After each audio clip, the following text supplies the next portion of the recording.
Night, my book about the Joseph Edward Duncan III case, and I was actively looking for a story that was markedly different from anything that I had ever written before. The Perry March case fit that bill perfectly. Though at times the story might seem like fiction, how could a story like this have really happened? I want to take this opportunity to assure listeners that all of the incidents portrayed herein are indeed factual, and all of the characters depicted are real people. The research needed to bring this story to fruition included hundreds of hours of research and interviews with people who were close to the case and the investigations.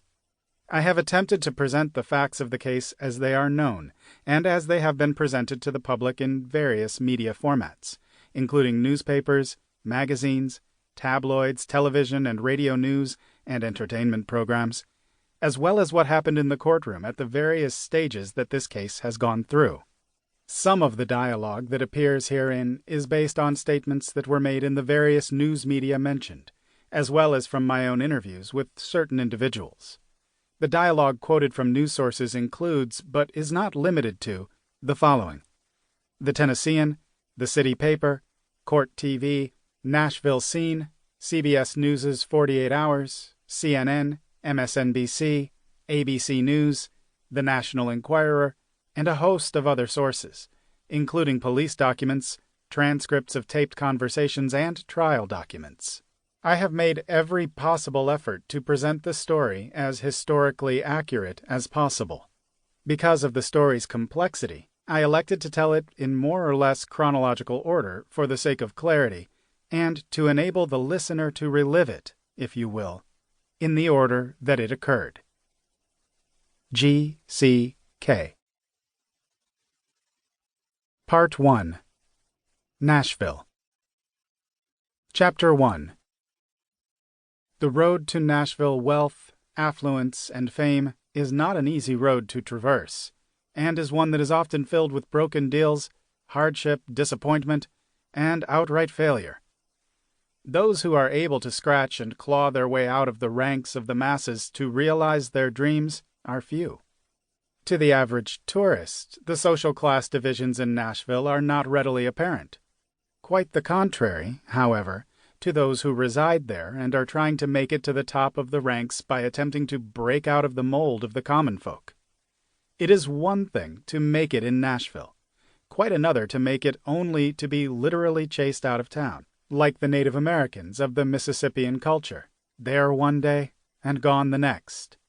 But that is precisely what happened to financial attorney and self-proclaimed genius Perry Avram March. Nashville, by and large, is a charming, friendly city where people smile at each other and occasionally greet each other on the street, as is somewhat common among Southerners. Most of the lifelong residents have more than a bit of a Southern twang in their voices, and it is relatively easy to spot the more recent transplants because, unless they are from the South, they lack the telltale accent. In the past decade, Nashville has attracted a lot of Northerners. Nashville's former mayor and the state's current governor, Phil Bredesen, moved to Tennessee from Massachusetts in 1975. Homes are still moderately priced, and the cost of living is considered reasonable. Although it can be hot and humid, the weather, overall, is typically mild. Nashville is home to several major colleges and universities, including Vanderbilt, Meharry Medical School, Fisk, and Tennessee State. Although Nashville has become very cosmopolitan over the years and boasts a relatively low crime rate compared to other cities of its population, it is, nonetheless, a metropolis that is not unlike many other cities of its size. Busy with traffic and tourists, the usual hustle and bustle of the rush hours, gang activity, graffiti and tagging, drive-by shootings, disappearances, and murders. In short, the unfriendly side of Nashville can easily chew you up and spit you out, and often does.